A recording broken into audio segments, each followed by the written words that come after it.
क्या आप भी रोज सुबह उठकर एक अनजानी दौड़ में शामिल हो जाते हैं? एक ऐसी दौड़ जिसका कोई अंत नजर नहीं आता। बाहर से सब ठीक दिखता है, लेकिन अंदर तनाव, चिंता और एक अजीब सा खालीपन घर कर गया है। हम सबके पास सुविधाएं तो बरैच गई हैं, लेकिन सुख गायब हो गया है।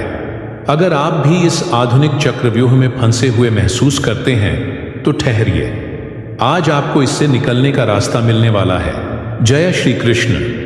प्रभु के उपदेश परिवार में आपका स्वागत है। आज हम एक नई यात्रा शुरू कर रहे हैं, एक ऐसी वीडियो सीरीज जो सीधे आपके और मेरे जीवन से जुड़ी है। इसका नाम है आज की समस्याएं, कृष्ण के समाधान। आज हम कुरुक्षेत्र के मैदान में नहीं, बल्कि अपने मन के युद्ध के मैदान में खड़ी दिए हैं।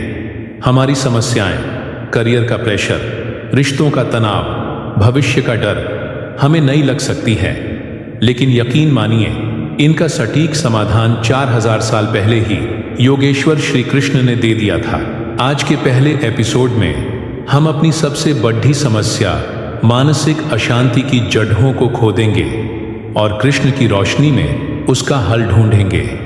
चलिए इस दिव्य ज्ञान को अपने जीवन में उतारते हैं।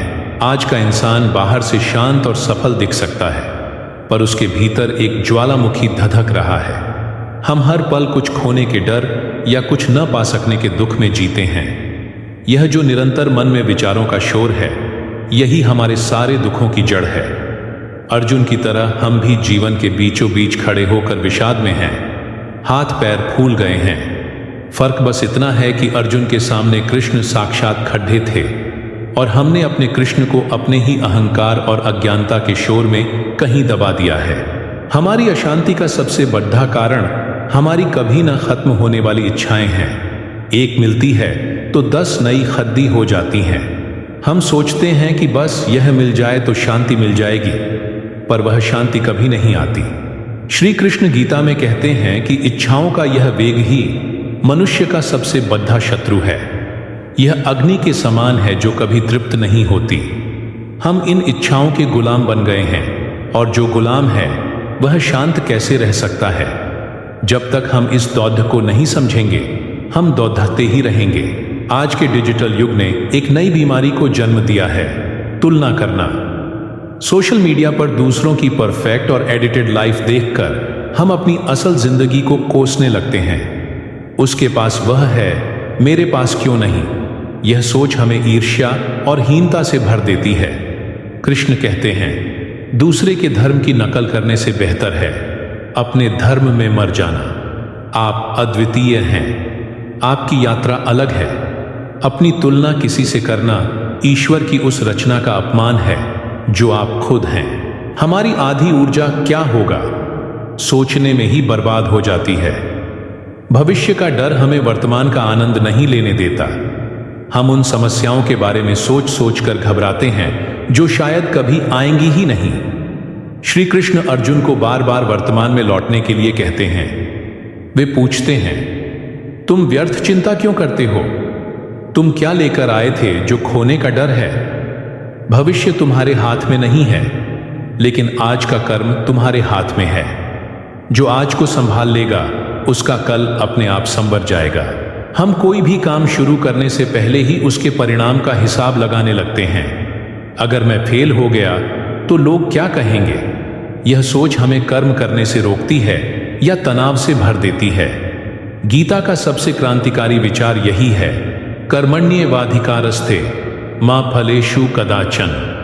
तुम्हारा अधिकार केवल कर्म करने पर है, फल पर कभी नहीं। जब तुम फल की चिंता छोड़ हटकर काम करते हो तो तुम्हारा फोकस बढ़ जाता है और तनाव खत्म हो जाता है। यही कर्म योग का सार है, यही आज की जरूरत है।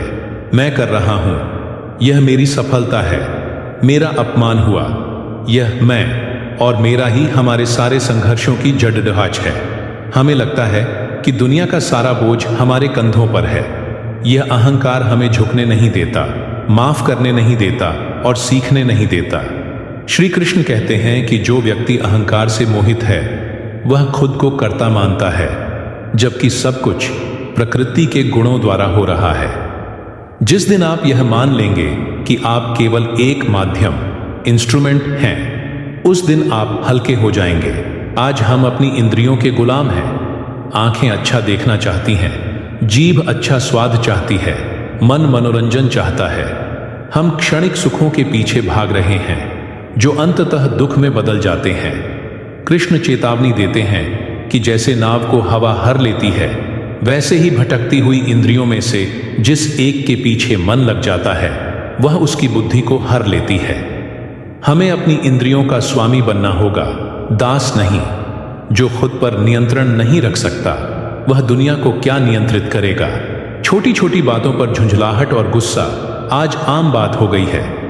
जब हमारी कोई इच्छा पूरी नहीं होती तो क्रोध आता है। क्रोध से भ्रम पैदा होता है और भ्रम से बुद्धि का नाश हो जाता है। गुस्से में इंसान वह कर बैठता है जिसका पछतावा उसे जीवन भर रहता है। श्री कृष्ण को देखिए, शिशुपाल ने 100 गालियां दी पर वे शांत रहे। असली ताकत चीखने में नहीं, शांत रहने में है। क्रोध वह जलता हुआ कोयला है जिसे हम दूसरों पर फेंकने के लिए उठाते हैं, पर पहले हमारा अपना हाथ जलता है। हजारों वर्चुअल दोस्तों के बीच भी आज का इंसान अकेला है। भीड़ में भी हम खुद को तन्हा पाते हैं। यह अकेलापन इसलिए है क्योंकि हम बाहर जुधाने की कोशिश कर रहे हैं, जबकि हमारा अंदर का कनेक्शन टूटा हुआ है। हम खुद के साथ बैठना भूल गए हैं। कृष्ण कहते हैं, जिसका मन उसका मित्र है वह कभी अकेला नहीं होता। और सबसे बड़ी बात, जब आप यह महसूस कर लेते हैं कि परमपिता परमात्मा हर पल आपके हृदय में मौजूद हैं, तो अकेलेपन का प्रश्न ही नहीं उठता। आप कभी अकेले थे ही नहीं। तो इन सब समस्याओं का अंतिम समाधान क्या है? श्री कृष्ण एक शब्द में उत्तर देते हैं, स्थित प्रज्ञ बनो। इसका मतलब है एक ऐसी बुद्धि जो हर हाल में स्थिर रहे। सुख हो या दुख, सफलता हो या असफलता, मान हो या अपमान, जो इन द्वंद्वों के बीच संभाव में रहता है वही सच्चा ज्ञानी है। इसका मतलब पत्थर हो जाना नहीं है, बल्कि यह समझना है कि बाहरी परिस्थितियां बदलती रहेंगी, पर मेरी आंतरिक शांति मेरे हाथ में है। हमें रिएक्ट करना बंद करके रेस्पॉन्ड करना सीखना होगा। अर्जुन ने भी यही पूछा था कि यह मन तो हवा की तरह चंचल है, इसे काबू कैसे करें? कृष्ण ने 2 ही उपाय बताए, अभ्यास और वैराग्य। ये एक दिन में नहीं होगा। मन को बार बार गलत दिशा से खींचकर सही दिशा में लगाने का अभ्यास करना होगा। और जिन चीजों में हम फंसे हैं उनसे धीरे धीरे वैराग्य सीखना होगा। यह एक धीमी प्रक्रिया है, लेकिन यही एकमात्र रास्ता है। आज से ही छोटे छोटे बदलाव शुरू करें, परिणाम जरूर मिलेगा। जब सारे प्रयास विफल हो जाएं, जब बुद्धि काम करना बंद कर दे, तब अंतिम उपाय बचता है, समर्पण। श्री कृष्ण गीता के अंत में कहते हैं, सब धर्मों को छोड़कर केवल मेरी शरण में आ जाओ, मैं तुम्हें सब पापों से मुक्त कर दूंगा, डरो मत। यह एक आश्वासन है। जब आप यह स्वीकार कर लेते हैं कि हे प्रभु, मैं अपनी समस्याओं से लड़ने में असमर्थ हूं, अब आप ही संभालें, तो आपकी लड़ाई कृष्ण की लड़ाई बन जाती है। समर्पण का अर्थ है पूर्ण विश्वास। आधे तनाव इसलिए हैं क्योंकि हम वह काम कर रहे हैं जो हमारे स्वभाव के अनुकूल नहीं है। हम दूसरों को खुश करने या सिर्फ पैसा कमाने के लिए गलत दौड़ में शामिल हैं। कृष्ण कहते हैं, स्वधर्मे निधनम श्रेय। अपने स्वभाव के अनुसार कर्म करते हुए मर जाना भी बेहतर है। अपनी प्रतिभा को पहचाने, यह जाने कि ईश्वर ने आपको किस कार्य के लिए भेजा है।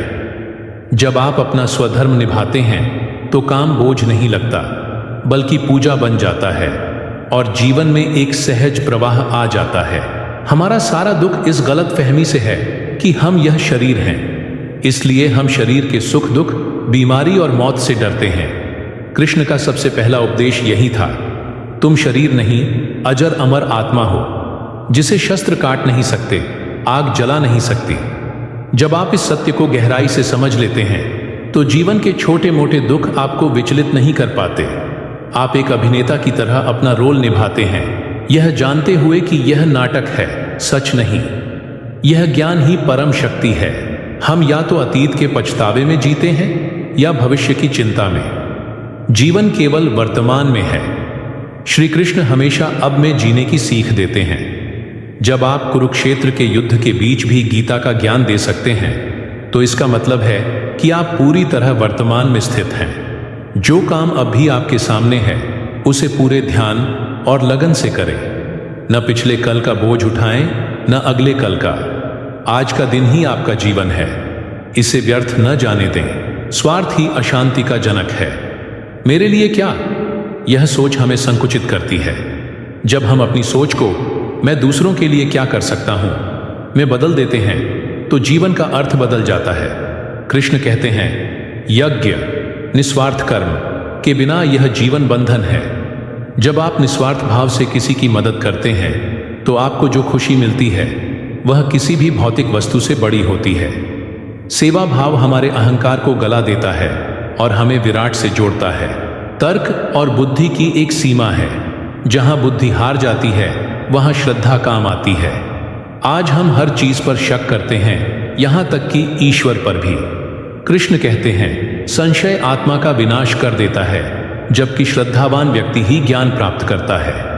विश्वास रखें कि एक परम शक्ति है जो इस ब्रह्मांड को चला रही है और वह आपका बुरा नहीं चाहेगी। जब एक छोटा बच्चा हवा में उछाले जाने पर भी हंसता है क्योंकि उसे विश्वास है कि पिता उसे पकड़ लेंगे, वैसी ही श्रद्धा हमें रखनी होगी।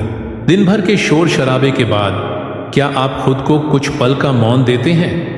हम 24 घंटे सूचनाओं से घिरे हैं, जिससे मन थक चुका है। कृष्ण ने भी एकांत में ध्यान करने का महत्व बताया है।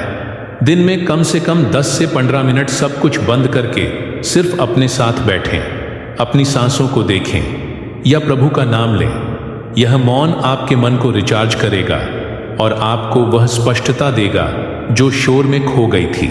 जैसा खाए अन्न वैसा बने मन। आज हम जो तामसिक और राजसिक भोजन कर रहे हैं वह भी हमारी बेचैनी का एक बद्धा कारण है। सात्विक आहार न केवल शरीर को स्वस्थ रखता है बल्कि मन को भी शांत करता है। कृष्ण कहते हैं कि युक्ताहार करने वाले का ही योग सिद्ध होता है। अपने भोजन पर ध्यान दें, उसे प्रसाद मानकर ग्रहण करें। शुद्ध आहार से विचार भी शुद्ध होंगे और जीवन में सात्विकता आएगी। हम हमेशा उन चीजों की लिस्ट बनाते हैं जो हमारे पास नहीं है, यही असंतोष का कारण है। कभी उन चीजों की लिस्ट बनाएं जो ईश्वर ने आपको बिना मांगे दी हैं। यह जीवन, यह सांसें, यह शरीर। शिकायतें छोड़ कर धन्यवाद देना शुरू करें। श्री कृष्ण एक पत्रम पुष्पम फलम तोयम से भी प्रसन्न हो जाते हैं, यदि वह भक्ति से दिया गया हो। जो मिला है उसके लिए कृतज्ञ रहें। आप पाएंगे कि आपका जीवन पहले से ही समृद्ध है। हम दूसरों की गलतियों का बोझ अपने दिल पर लेकर घूमते हैं। नफरत और बदले की भावना हमें ही जलाती है। कृष्ण ने अपने शत्रुओं को भी मुक्ति दी। क्षमा करना कमजोरी नहीं, बहुत बड़ी ताकत है। दूसरों के लिए नहीं, अपनी शांति के लिए माफ करना सीखें। जब आप किसी को माफ करते हैं तो आप उस पुरानी जंजीर को तोड़ देते हैं जो आपको दर्द से बांधे हुए थी। दिल को हल्का करें, तभी उसमें प्रभु का वास होगा। हम कंक्रीट के जंगलों में कैद होकर रह गए हैं। प्रकृति से हमारा नाता टूट गया है, जो तनाव का एक अदृश्य कारण है। कृष्ण का पूरा जीवन प्रकृति, वृंदावन, यमुना, गोवर्धन के बीच बीता। समय निकालकर खुले आकाश के नीचे जाएं, पेड़ों को देखें, हवा को महसूस करें। प्रकृति में ईश्वर का विराट रूप झलकता है। यह जुड़ाव आपके कृत्रिम तनाव को सोख लेगा और आपको याद दिलाएगा कि आप इस विशाल ब्रह्मांड का एक छोटा सा प्यारा हिस्सा है। हम यहाँ हमेशा के लिए नहीं हैं। यह जीवन एक सराय है और हम यात्री। हम इस सच को भूलकर ऐसे जीते हैं जैसे हमें यहाँ सदा रहना है। मृत्यु का स्मरण हमें जीवन को सही परिप्रेक्ष्य में देखने में मदद करता है। जब यह याद रहता है कि एक दिन सब कुछ यहीं छोड़ डिच जाना है, तो छोटी मोटी चिंताओं और अहंकार का कोई मतलब नहीं रह जाता। कृष्ण कहते हैं, अंत समय में जो मेरा स्मरण करता है वह मुझे ही प्राप्त होता है। इसलिए इस जीवन को एक तैयारी माने। कलयुग में कठिन तपस्या या बड़े यज्ञ करना संभव नहीं है। इसलिए कृष्ण ने सबसे सरल मार्ग बताया है, भक्ति। बस उनसे प्रेम करो, उनसे रिश्ता जोड़ो, चाहे सखा का, पिता का या स्वामी का। जब आप उनसे प्रेम करते हैं तो उनके उपदेशों पर चलना बोझ नहीं लगता, बल्कि आनंद बन जाता है। प्रेम में समर्पण आसान हो जाता है। अपनी दिनचर्या में थोड़ा समय नाम जप, कीर्तन या उनकी लीलाओं को सुनने में लगाएं। यह प्रेम ही आपको भवसागर से पार लगाएगा। आज हमने जिन समाधानों पर बात की, कर्मयोग, भक्ति, संतुलन, समर्पण, ये केवल सुनने के लिए नहीं है। यह एक नक्शा है जिस पर आपको चलना होगा। रास्ता आसान नहीं होगा, पुराना स्वभाव बार बार हावी होगा, लेकिन घबराएं नहीं। कृष्ण कहते हैं, इस धर्म में किया गया थोड़ा सा भी प्रयास व्यर्थ नहीं जाता और बड़े से बड़े भय से रक्षा करता है। आज से, अभी से एक छोटा कदम उठाएं। याद रखें, आप अकेले नहीं हैं। वह सारथी आपके रथ पर बैठा है, बस उसे लगाम सौंपने की देर है। आज के इस पहले एपिसोड में हमने देखा कि हमारी आधुनिक समस्याओं, तनाव, चिंता और अशांति की जड़ें बाहर दुनिया में नहीं, बल्कि हमारे अपने अनियंत्रित मन और गलत दृष्टिकोण में हैं। श्री कृष्ण ने हमें सिखाया कि समाधान भागने में नहीं, बल्कि जागने में है। हमें फल की चिंता छोड़कर कर्म पर ध्यान देना होगा और अहंकार को त्याग कर समर्पण की ओर बढ़ना होगा। लेकिन यह तो सिर्फ शुरुआत है। हमारी जिंदगी का एक और पहलू है जो हमें सबसे ज्यादा दर्द देता है, हमारे रिश्ते। अगले एपिसोड में हम बात करेंगे टूटते रिश्ते, धोखा और अकेलापन। जब अपने ही पराये हो जाएं, जब प्यार में धोखा मिले, तो कृष्ण क्या राह दिखाते हैं। यह एक बहुत भावुक और महत्वपूर्ण एपिसोड होगा, इसे मिस न करें। अगर आज के इस वीडियो ने आपके मन के किसी कोने को छुआ है और आपको लगता है कि यह सीरीज आपके जीवन में बदलाव ला सकती है, तो इस वीडियो को लाइक करके हमारा उत्साह बढ़ाएं। इसे उन लोगों के साथ जरूर शेयर करें जो जीवन में तनाव से गुजर रहे हैं। प्रभु के उपदेश परिवार से जुड़ रहने और इस पूरी सीरीज को देखने के लिए चैनल को अभी सब्सक्राइब करें और बेल आइकन दबाएं। अपने विचार और प्रश्न कमेंट में जरूर लिखें। अंत तक बने रहने के लिए आपका बहुत बहुत आभार। प्रेम से बोलिए, जय श्री कृष्ण, राधे राधे।